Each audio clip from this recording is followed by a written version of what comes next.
Hey everybody, it's the Board Game Blogger. Today I'm here to review Wings of Glory. I got the dual pack here, sort of just reviewing that. Now, Wings of Glory is a miniatures system, sort of a rebirth, a renaissance of the Wings of War series. And in the dual pack you just sort of get a plane each and some basic rules. And it's a miniatures game that's sort of not really like a miniatures game. It's more of a board game. I'm really not a miniatures player, but a friend of mine had this system, played it, really enjoyed it. What it really is it's a programming game where you're sort of programming the flight and the maneuvers your miniatures plane is going to be taking. It's sort of got a miniatures, collectible feel. A whole bunch of different planes. They're going to have different movement decks, different stats. They're all going to be, painted up a little bit differently. And it sort of really is fun and sort of evokes the flying of the First World War. With the great knights of the air. All the planes are painted up, quite differently. And it's fun. It's exciting. It is a war game. It is a war miniatures game. You've got the battle. There's no dice. Damage is done randomly based on cards, and so there is going to be the luck factor there. But how you program and how you're reading the other player and how they're flying is going to be neat. Each plane's has their own sort of unique thing. Some planes they're really good at making those turns to the right, not as good for the left turns. And it's fun. Beyond the basic rules, you've got the standard rules as well. I think they've sort of specially released sort of the whole compendium of rules. Here in the dual pack, you've just kind of got a kind of small book. It's not really laid out well. There's no table of contents, no index. I think the main thing is they kind of want you to sample the system and get you in.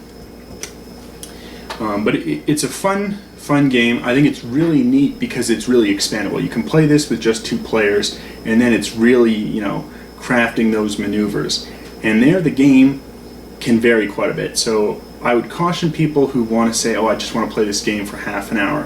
When you got 2 players and you've got a lot of maneuvering, the game can vary. You can end in 20 minutes, you can go an hour. So there's a very big span of time difference. But where this game really excels is when you got a lot of people. You got 4 or 5 people. They're all controlling a plane. You can set up missions where you need to go photograph an area, like have your planes, the Allies fly here while the Central Powers try and intercept them. And the game can be quite a lot of fun. I think, however, the Wings of War was actually had better production values than this one. Here you've got sort of just this kind of flimsy sheet to lay out your cards. You got a nice kind of a sturdy board in the Wings of War. The programming cards you used were better, and I'll show that in just a minute. And so I think the actual production values of the older series was superior to this series. This is still good. I think the miniatures quality is really good, but it's the cards and sort of the periphery stuff that doesn't have the same production values, unfortunately. But I'm sure you want to take a look at how it plays, so let's take a look. So here's sort of a partial setup. We've got 2 planes here. I'm the Red Baron here, Richthofen. And if we zoom in, we've got a plane card. This is used sometimes in place of the miniature.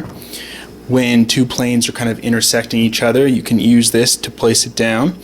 There's sort of a lot more advanced rules that I'm not going to get into here. This is just sort of a quick look at the dual pack and sort of the basic rules included there.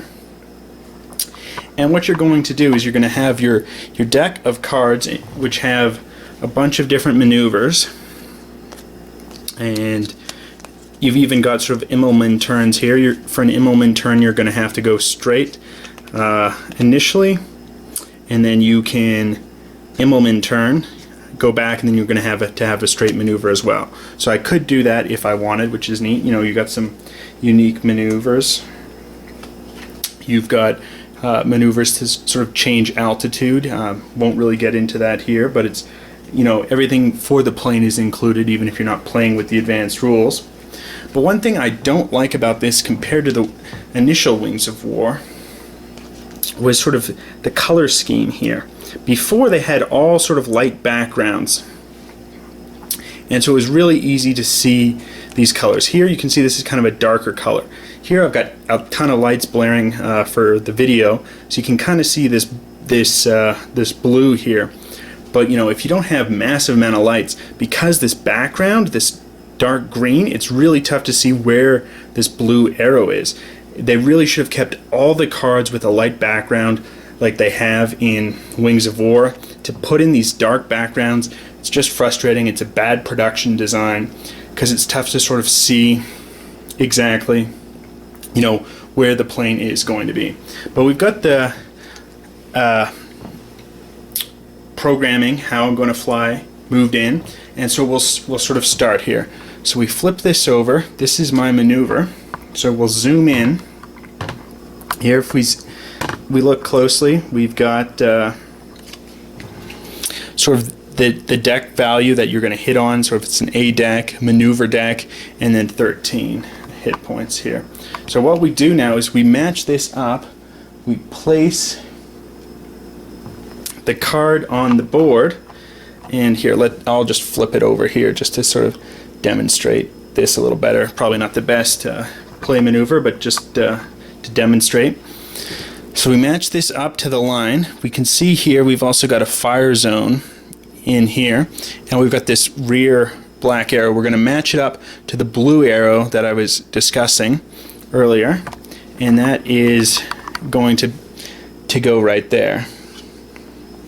Now, that was our first programmed card. Now, the player with the Sopwith Camel, they're going to place their card. They will move here.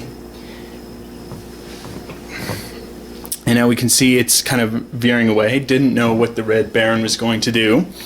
But we can see if the Red Baron can hit its in line of their zone, of their firing arc. And so it will hit on the Sopwith Camel. So what will happen now is the Sopwith Camel player will draw 2 cards. They'll look at it secretly. They got 2 hits, 2 damage points. They're going to put that over in their stock. They have a total of 15 points of damage that they can take. Now we're going to both play a second card. Got the Red Baron here veering away this direction.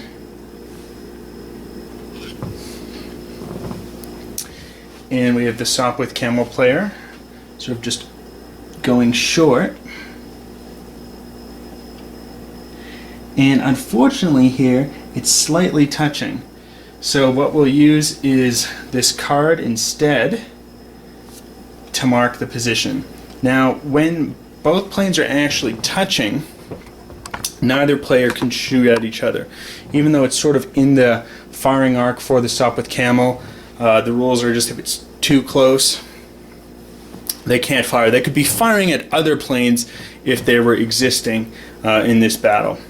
And then we would do the final third maneuver for both players.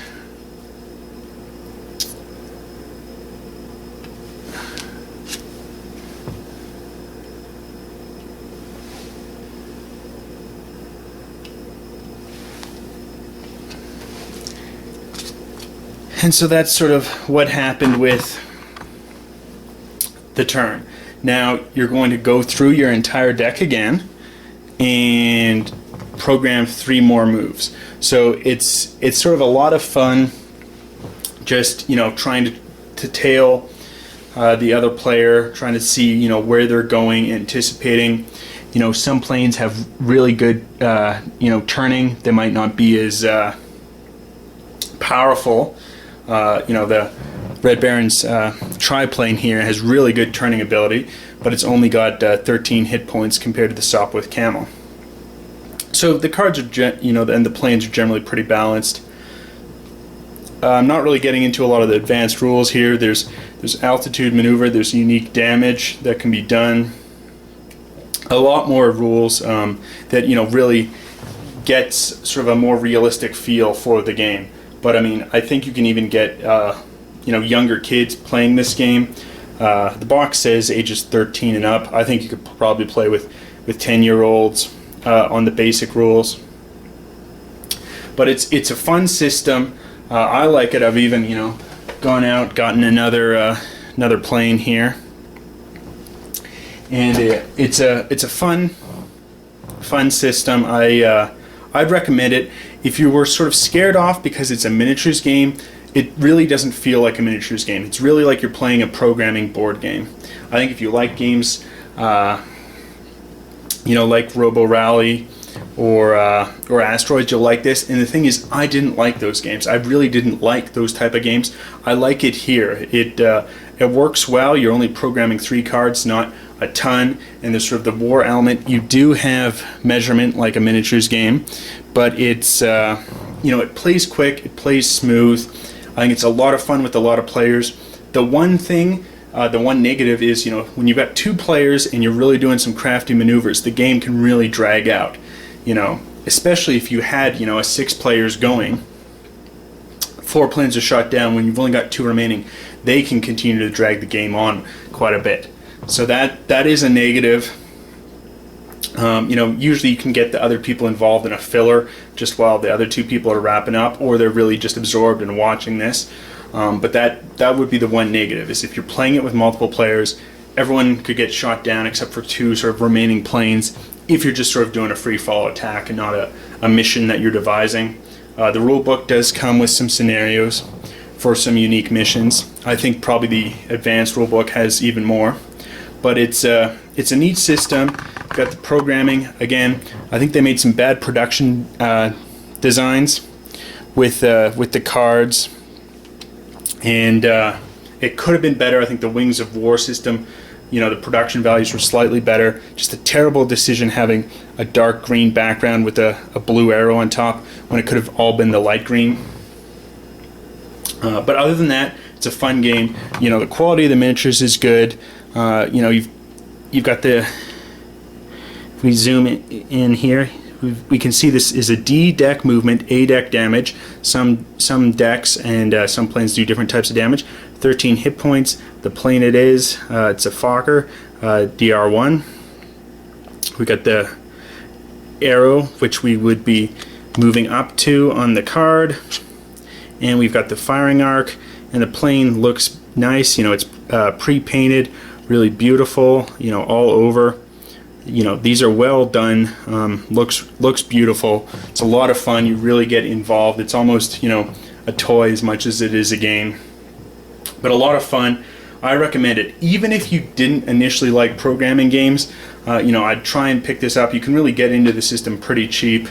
And if you got the willpower, you won't be buying all the planes. And it doesn't have that collectible, magic money pit feel. You just, you know what plane you're getting ahead of time. It's not a random draw, and you need a couple of planes. I think you could probably play the system, have a lot of people involved quite cheap, and especially if everyone has their own plane. They expend about $15 for their plane, and it's a one-time purchase. Then whenever you get together, you can do a lot of other gaming, but you get Wings of Glory game going first or something. It's a lot of fun. I recommend it, especially if you're looking into World War I aviation. Planes are gorgeous. The gameplay is quite a lot of fun, and it's an excellent game. Till next time on the Board Game Blogger.